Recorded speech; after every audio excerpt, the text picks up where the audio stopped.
Une lueur dans la neige. Le vent C'est pas tranchait vrai. l'air du matin comme une lame glaciale, portant avec lui des rafales de neige qui recouvraient les rues silencieuses de cette petite ville du Nord. Emily Parker serra son manteau contre son corps mince, une main agrippée à l'écharpe qui lui protégeait le cou, l'autre tenant les doigts gelés de son fils de 4 ans, Liam. Sous leurs pas, la neige crissait, et de petits nuages de souffle s'élevaient devant eux à chaque respiration. Ils tremblaient tous les deux. « J'ai froid, maman » murmura Liam, ses joues rouges de gel. « Je sais, mon trésor. »« On y est presque » répondit Emily, pressant doucement sa main. Ils vivaient dans un vieux duplex à moitié délabré. Les fenêtres laissaient passer les courants d'air, la plomberie gémissait comme une vieille bête blessée, et le chauffage tout sautait plus qu'il ne réchauffait. Mais c'était tout ce qu'ils avaient. Emily travaillait le matin dans un petit restaurant routier, puis enchaînait l'après-midi avec des ménages chez des particuliers. Chaque pas qu'elle faisait dans la neige était le reflet d'une force silencieuse. Après avoir laissé Liam à la maternelle, déposé avec un baiser et une étreinte, elle reprit le chemin du restaurant. Les vitrines des magasins étaient encore sombres, les rues désertes. Par ce froid, seuls ceux qui n'avaient pas le choix osaient sortir. C'est alors qu'elle le vit. Au début, elle crut qu'il s'agissait d'un tas de neige à côté de l'abribus. Mais en s'approchant, elle distingua la silhouette d'un vieil homme. Pieds nus dans ses chaussettes détrempées, vêtu d'un manteau trop grand et ouvert, il tremblait de tout son corps. Ses lèvres remuaient à peine. Emily ralentit pour écouter. « Aujourd'hui, c'est son anniversaire » murmura-t-il. « Il a 6 ans.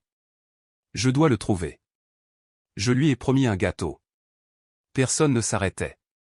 Une voiture passa, une femme promena son chien de l'autre côté de la rue, indifférente.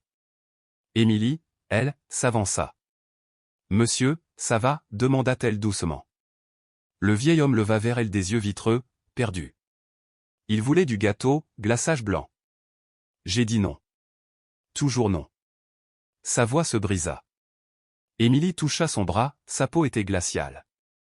Venez avec moi, souffla-t-elle. Vous êtes en train de geler. Sans attendre de réponse, elle le guida vers le restaurant tout proche. À l'intérieur, malgré les regards curieux, elle l'installa dans la banquette près du radiateur. Puis, s'adressant à la serveuse. « Tracy, je peux avoir un bol de flocons d'avoine, du pain grillé et un café bien chaud ? Je paierai. » Emily, ce n'est pas la peine ? Je veux le faire. Quand elle revint, l'homme murmurait toujours, prisonnier d'un souvenir. Elle s'assit en face de lui. « Comment vous appelez-vous » Il cligna des yeux, hésita. « Walter. Walter Blake. » Il porta la tasse de café à ses lèvres tremblantes. La chaleur sembla lui rappeler qu'il était encore vivant. Mais ses paroles restaient hantées. « J'aurais dû aller chercher ce gâteau. Elle m'a supplié, je l'ai laissé partir seul. C'est moi qui l'ai tué. » Emily sentit son cœur se serrer. Elle ne connaissait pas les détails, mais elle reconnaissait la douleur brute du deuil. Elle lui prit la main, y glissa une serviette comme un geste de présence. « Vous êtes en sécurité maintenant, Walter. Je suis là. » Ses yeux, un instant, retrouvèrent de la clarté. Il hocha doucement la tête, reconnaissant. C'est alors que la clochette de la porte tinta. Un homme grand entra, vêtu d'un manteau sombre encore poudré de neige. Son allure imposante trahissait l'habitude des salles de conseil plus que celle des petits restaurants. Nathaniel Blake n'avait pas dormi depuis 2 jours.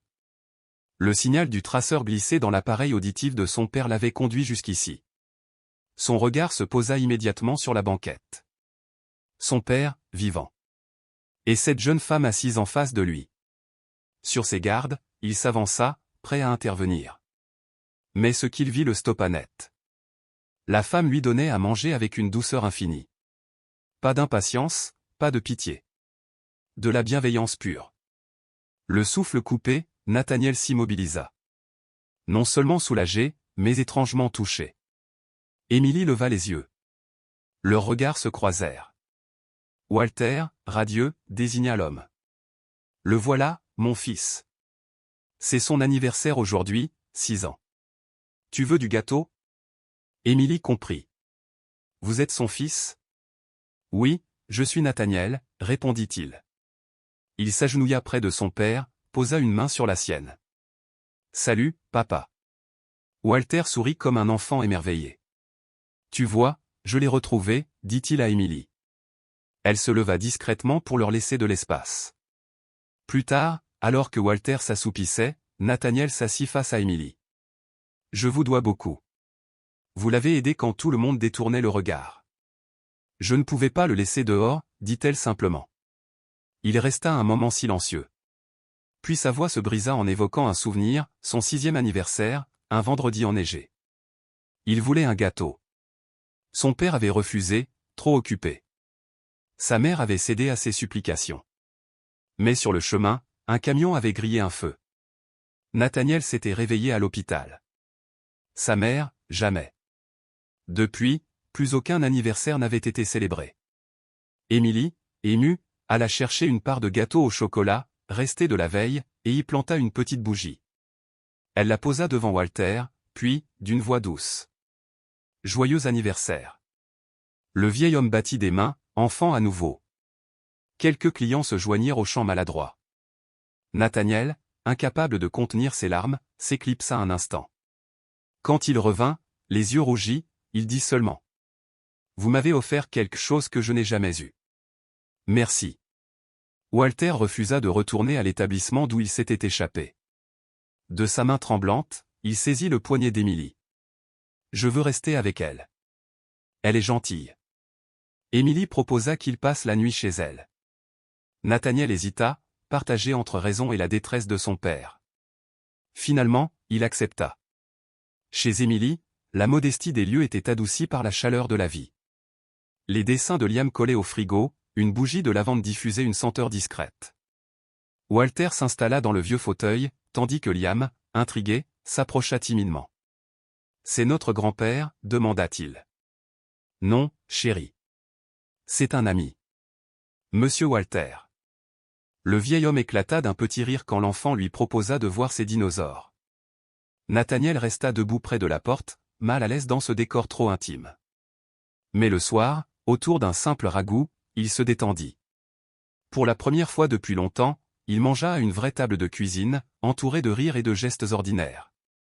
Après le repas, il aida Emily à essuyer la vaisselle, répara une poignée, remplaça une ampoule. Des gestes modestes, mais lourds de sens. Cette nuit-là, en voyant son fils endormi contre Walter, Emily sentit naître en elle quelque chose de fragile, de sincère. Pas encore de l'amour, mais une ouverture qu'elle n'avait pas connue depuis longtemps. Les jours suivants, la neige recouvrit la ville d'un manteau étincelant. Emily et Nathaniel partagèrent peu à peu confidence et silence. Il lui avoua porter depuis l'enfance la culpabilité de la mort de sa mère. Elle lui parla de son mariage brisé, de la solitude d'avoir élevé Liam seul. Un soir, il trouva une photo d'elle en robe de mariée, le ventre arrondi. « C'était le jour le plus heureux et le plus solitaire de ma vie, dit-elle doucement. J'ai cru faire ce qui était juste. Mais ce n'était pas le bonheur. Au moins, j'ai eu Liam. » Il regarda l'enfant endormi sur les genoux de Walter, et son sourire perdit la froideur d'homme d'affaires. À l'approche de Noël, Liam écrivit sa lettre au Père Noël. Emily découvrit plus tard les mots simples griffonnés sur le papier. « Cher Père Noël.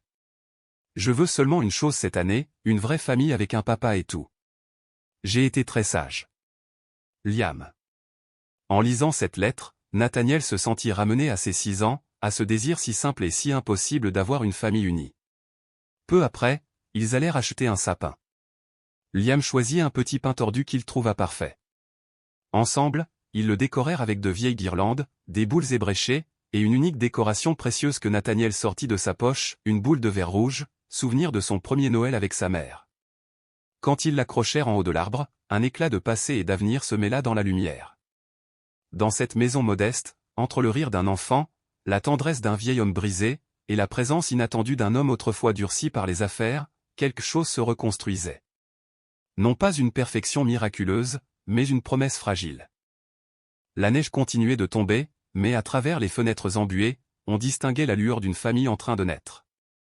Walter était plus lucide qu'il ne l'avait été depuis des jours. Assis près du feu qui projetait des reflets orangés sur son visage fatigué, il observait Nathaniel et le petit Liam assembler un train en Lego. Ses yeux voilés retrouvèrent soudain une clarté presque juvénile, et sa voix, d'ordinaire faible et hachée, se fit plus nette. Tu es un homme bien, dit-il tout à coup. Nathaniel leva la tête, surpris. Walter esquissa un sourire fragile, un de ces sourires qui contiennent à la fois la douleur et la gratitude. Ce n'est pas de moi que tu tiens cela, murmura-t-il.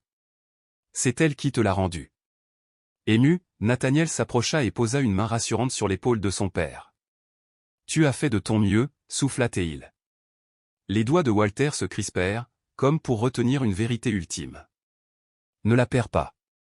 Ces mots restèrent suspendus dans l'air, lourds d'une urgence qui dépassait la maladie et le temps qui s'amenuisait. Ce soir-là, Nathaniel s'installa avec Liam à la table de la cuisine. Son ordinateur portable ouvert, il montra à l'enfant les premières lignes de code, des commandes simples, des couleurs, des sons. Le garçon, émerveillé, riait à chaque réponse de l'écran. Dans l'embrasure de la porte, Émilie observait la scène, son cœur gonflé d'une émotion qu'elle n'osait plus espérer. Son fils riait, et la maison s'emplissait d'une lumière nouvelle. Quelque chose en elle, depuis si longtemps meurtrie, commençait doucement à guérir. Quelques jours plus tard, une tempête fit sauter l'électricité. Le radiateur émit un gémissement avant de s'éteindre, et la maison s'enveloppa d'ombre. Émilie alluma des bougies. Leur lueur dorée dansait sur les murs. Elle fit chauffer du cacao sur la cuisinière tandis que Liam et Walter se réfugiaient sous des couvertures épaisses. Nathaniel s'assit près d'elle, le dos appuyé contre le canapé. Dans le silence feutré, il tendit la main. Émilie la laissa se poser sur la sienne, puis la retira lentement. « Je suis désolée, murmura-t-elle. J'ai peur. » Il attendit sans parler. « J'ai construit des murs, reprit-elle d'une voix tremblante. Parce qu'à chaque fois que quelque chose de beau entre dans ma vie, cela disparaît. » Nathaniel baissa les yeux vers leurs mains désormais séparées. « Je comprends, répondit-il doucement. Au matin, Émilie fut réveillée par un bruit sourd dans le jardin. Intriguée, elle écarta le rideau, dehors, Nathaniel, emmitouflé dans son manteau, martelait des planches. À midi, elle osa s'aventurer dans la neige et découvrit l'ancien cabanon transformé en un refuge chaleureux, un petit poêle, une étagère chargée des livres préférés de Liam, un large coussin, et au mur, une photo de 3 décorant le sapin. Submergée par l'émotion, Émilie resta figée dans l'embrasure. Nathaniel, ajustant une lanterne sur l'étagère, leva les yeux. « Tu as fait ça ?» demanda-t-elle, la voix à peine audible. « Pour Liam » répondit-il. « Mais aussi pour toi. » Elle entra, la neige accrochée à son écharpe. Ses yeux s'embuèrent. « Tu n'as pas besoin de dire « je t'aime » murmura-t-elle. « Tu viens de le prouver. » Dans ce petit abri de bois, quelque chose de silencieux mais de puissant naissait entre eux, une chaleur réelle, fragile encore, mais prête à croître. Le ciel s'assombrissait ce matin-là, lourd de neige imminente. Mais la tempête qui arriva d'abord ne venait pas du ciel. Elle portait des talons, du parfum, et un sac en cuir valant plus qu'1 mois de loyer d'Émilie. Vanessa fit irruption dans le café comme une reine conquérante. Son manteau d'un blanc immaculé, son rouge à lèvres couleur de vin, attiraient tous les regards. Mais ses yeux, acérés, ne cherchaient qu'une seule personne, Émilie. Celle-ci terminait de remplir les pots à sucre quand la femme s'assit en face d'elle, sans invitation. « Vous devez être Émilie » lança Vanessa d'un ton tranchant. « Pardon ? On se connaît ?» balbutia Émilie. « Non, mais moi je vous connais » répliqua-t-elle avec un sourire glacial. « Je suis l'ex de Nathaniel. 4 ans ensemble. Il ne vous en a pas parlé, n'est-ce pas ?» Émilie sentit son cœur se serrer, mais elle resta digne. « Il a mentionné quelqu'un » dit-elle calmement. « Pas davantage. » Vanessa se pencha, ses yeux brillant d'une cruauté contenue. « Je voulais voir par moi-même. La femme qu'il cache dans ce petit village enneigé. Vous êtes charmante, touchante, un joli conte de fées de passage. Mais n'oubliez pas qui il est. C'est un PDG. Pas un père de substitution. Pas un héros de village. Vous savez distinguer un rêve de la réalité, j'espère ?» Chaque mot s'enfonça comme un caillou glacé dans la poitrine d'Émilie. Elle se leva sans répondre. Le même après-midi, Nathaniel reçut un appel qui l'arracha à ce fragile bonheur. Un investisseur majeur menaçait de se retirer. L'équipe paniquait. À contre-cœur, il fit ses valises, promettant de revenir sous 2 jours. Il ignora tout de la visite de Vanessa. Émilie choisit de se taire. Elle resta dans l'embrasure de la porte, Liam accroché à sa robe, tandis qu'il s'éloignait. Je reviendrai vite, dit-il en caressant les cheveux de l'enfant. Tu promets, demanda Liam, inquiet. Je promets. Mais les promesses, comme les flocons, fondent parfois trop vite. Cette nuit-là, Walter s'effondra dans une toux violente. La fièvre monta en flèche. Émilie l'enveloppa de couverture, appela la clinique, s'assit auprès de lui épongeant le front. Liam, confus, se blottit contre elle. Est-ce que monsieur Walter va s'en sortir, maman? Je l'espère, mon chéri. Est-ce que monsieur Nat est parti à cause de nous? Émilie hésita, puis mentit doucement. Non. Il a juste du travail. Mais au fond, le doute s'insinuait déjà, froid, tranchant. Les paroles de Vanessa résonnaient dans le vide laissé par Nathaniel. Le lendemain, Walter délira, murmurant des noms, des dates, des fragments d'un passé effiloché. Alors que la neige recommençait à tomber, il ouvrit soudain les yeux et regarda Émilie. « Anna, dit-il avec une tendresse bouleversante. Je suis désolé. J'aurais dû rentrer plus tôt. J'aurais dû acheter le gâteau. » Émilie, la gorge serrée, répondit à travers ses larmes. « Tu essayais seulement d'aider. » Il serra sa main avec une force inattendue. « Ne le laisse pas grandir froid. Ne lui enlève pas la capacité de sentir. » Alors Émilie s'effondra, pleurant en silence, non seulement pour l'homme à l'agonie, mais pour l'enfant qu'il avait été, et pour le fils qui venait de partir, chargé d'un silence trop lourd. Lorsque Nathaniel revint, la ville semblait plus petite. Mais ce n'était pas la ville qu'il cherchait. Il monta les marches du porche d'Émilie, frappa 2 fois. Rien. Les rideaux tirés, la maison éteinte. Alors il sortit un papier plié de sa poche et le glissa dans l'entrebâillement de la porte. J'ai perdu ma mère. J'ai failli perdre mon père. Je ne peux pas perdre la famille que je viens de trouver. Pas toi. Pas Liam. Il repartit dans la neige, incertain d'être lu, incertain d'être pardonné. Cette nuit-là, Émilie trouva la lettre. Elle la lut 2 fois, les mains tremblantes, puis la serra contre sa poitrine, les yeux perdus dans la nuit glacée. Au matin, le soleil transformait la neige en éclats de verre. Émilie, en ouvrant la porte, vit Liam dans le jardin, roulant une énorme boule de neige. À ses côtés, ganté et emmitouflé, Nathaniel riait. « Regarde, maman !» cria Liam. « On construit un bonhomme de neige. Il s'appelle Espoir. » Émilie resta figée sur le seuil. Nathaniel leva les yeux vers elle, silencieux. Elle descendit lentement les marches. Quand ses bottes touchèrent la neige, il s'avança. Sans explication, sans question, il la serra contre lui. Et Émilie se laissa aller, pas pour toujours, juste assez pour dire, peut-être que ce n'est pas fini. Quelques jours plus tard, Nathaniel les emmena à la ville. Dans le hall de son entreprise, décoré de guirlandes et de lumière, il monta sur une estrade. Son discours surprit tout le monde. Cette année m'a appris la valeur du temps, du regret, et de la puissance discrète de la bonté. Cet hiver, j'ai retrouvé quelque chose que je croyais perdu, une connexion. La famille ne se définit pas toujours par le sang. Parfois, c'est la main qui saisit la vôtre dans la tempête. La voix qui murmure, tu peux recommencer. Puis il descendit, marcha droit vers Émilie, et devant la foule, lui tendit la main. Elle la prit. Quelques semaines plus tard, ils retournèrent à l'arrêt de bus où tout avait commencé. Walter, dans un fauteuil roulant, les attendait. Nathaniel posa un petit gâteau sur le banc, une simple bougie rouge dressée au centre. « J'ai apporté le gâteau, papa, dit-il d'une voix brisée.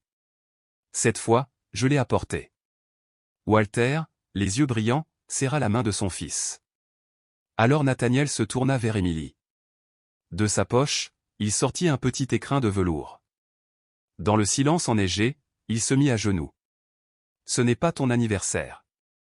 Ni le mien. Mais aujourd'hui, je veux commencer à vivre avec toi. Pas dans le rêve, pas dans la peur. Juste ensemble. » Il ouvrit l'écrin, une bague simple, mais claire, pleine de lumière.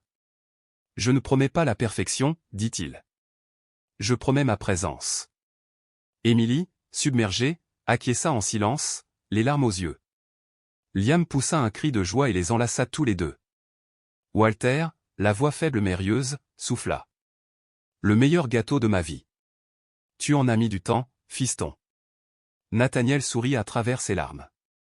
3 générations, 3 cœurs réunis par le pardon, la grâce et un amour plus fort que le temps. La neige continuait de tomber, mais elle ne semblait plus froide. Elle ressemblait à une bénédiction. Et dans le silence de ce matin d'hiver, ce n'était pas le monde qui avait changé, mais les cœurs désormais liés.